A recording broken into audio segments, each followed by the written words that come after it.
Under the Moonlight. Written by Shippu. Read by Arashi.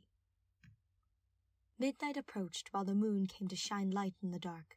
Tonight was a full moon, with the stars emanating from the night sky. You could stargaze from the large windows within the theater. I'll be going in myself to confront Moriarty. If I need any help, I'll contact you guys. The detective whispered into his earpiece, sternly hiding behind a pillar in the hallway. The team stood outside while Kokichi went in alone. He briefly got up and walked towards the door. Moriarty personally invited him to a proscenium theater with no other information. He adjusted his tie and pushed open the door, revealing a large theater with large windows aligned along the walls. White pillars bordered the walls and stage. A blonde, slender woman, wearing a masquerade mask similar to Moriarty's, sat at a grand piano, smiling. Her pink dress flowed to the ground, while stage light poured to the middle of the stage. "Ah, bonjour, bonjour!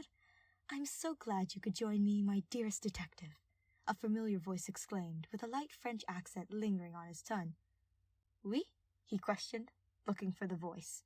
A thief with a fancy top hat emerged from the stage next to the pianist. He smiled sweetly at the short detective. A purple rose sat on the thief's left pocket. "Why did you call me here? I had to skip laundry day because of this, you know," the short one asked. "My apologies, love, but I hope this will make up for it. Do join me on the stage," he pleaded and held out his hand. Kokichi cursed under his breath and sighed. "We—" He took the thief's hand, hoisting him up to see the stage. Moriarty took the detective's hands and clasped them behind his own neck. He put his hands around the shorter's waist.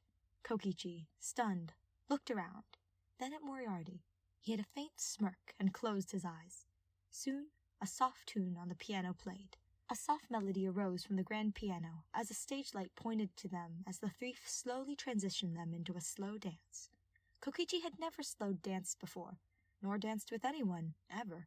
He tried to keep up with the slow swaying and took note of the pianist, who played so elegantly. She must have been allies with Moriarty, since she was wearing a similar mask. "Who's the piano freak?" he mumbled to Moriarty. "My assistant. Don't get any dirty ideas, dear." The thief winked. Before Kokichi could say anything, he was twirled, then tripped. He flushed. They swayed for what felt like hours, adding twirling dips, before Kokichi was stiff and confused. Slowly, he became so relaxed and forgot who he was dancing with. Moriarty took a rose and slid it into Kokichi's pocket. "It's a shame we were born in different worlds. Maybe in another life we could have been lovers," he sighed, smiling. "Oh, that's right. He was in love with the thief."